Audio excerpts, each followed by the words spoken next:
Qui dit vélo, dit tour de l'île, ça va de soi. Le magazine American Bicycling a décrété que Montréal était la meilleure ville cyclable en Amérique du Nord. Et en dehors de la ville, c'est pas mal non plus. On trouve 4600 km de voies cyclables au Québec, dont le tiers sur la route verte. Et ça augmente d'année en année. Le vélo, c'est une affaire internationale. D'abord appelé célérifère, c'est une invention française de 1790. Ça ressemble à un cheval de bois à deux roues, sans pédalier ni guidon. La question de la direction est réglée par un Allemand en 1817. Le pédalier sur la roue avant, une véritable révolution, est français et date de 1861. Les Britanniques, eux, nous donnent le grand bi à la grande roue avant en 1870.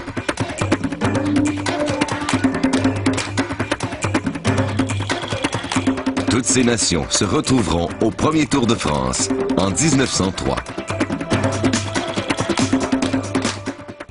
Un vélo moderne est une belle pièce d'ingénierie.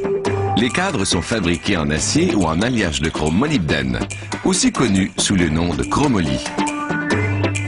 La fabrication débute par des tubes vides. Ce coupe-tube taille l'acier avant de l'envoyer à la plieuse. La plieuse courbe les tubes à froid, exerçant une forte pression contre des gabarits de pliage. Il faut maintenant usiner les tubes, c'est-à-dire découper les entailles afin qu'ils s'emboîtent correctement les uns dans les autres. Durant cette opération, l'huile de coupe permet de refroidir le tube. Le tube est découpé, tenant compte de l'angle d'insertion des autres morceaux. Les tubes à souder ensemble sont placés dans ce support. On insère une pièce en alliage d'argent et de bronze qui accroît la résistance et donne un meilleur fini au point de soudure. La soudure est effectuée. La soudure du cadre prend environ 2 minutes à la température de 800 degrés Celsius.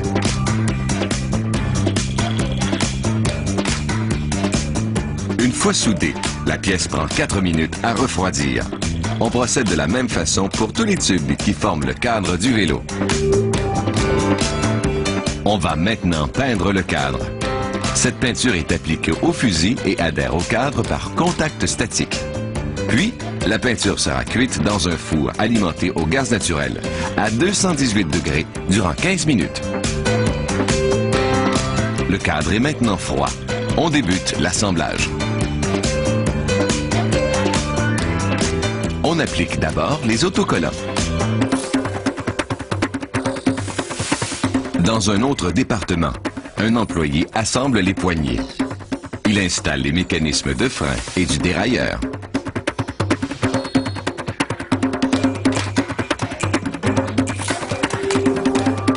On passe maintenant aux jantes.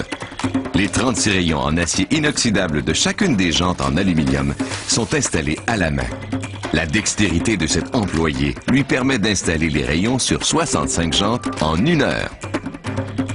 Cette amorceuse à rayons permet de visser les rayons sur la jante.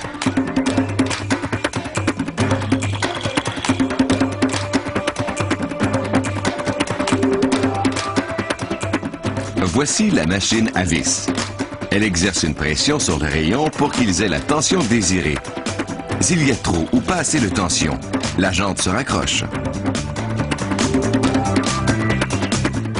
Cette machine effectue l'alignement des jantes, condition essentielle au bon fonctionnement du vélo.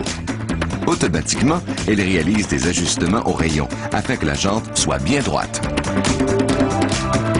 Étape suivante, on pose les chambres à air et les pneus sur les jantes. Par la suite, le vélo, fixé à l'envers, circule d'un atelier à un autre.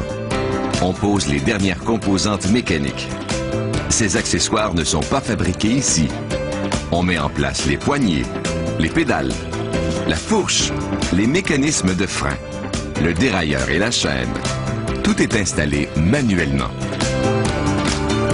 Ici, on visse les plaquettes de frein arrière. Finalement, on inspecte chaque vélo pour s'assurer que les boulons sont bien serrés et que tout fonctionne correctement. Puis, ce sera l'emballage. Cette usine fabrique 2500 vélos à chaque jour. Assemblés de plusieurs tubes de chromoly, chacune d'entre elles pèse environ 11,4 kg et roulera durant des milliers de kilomètres.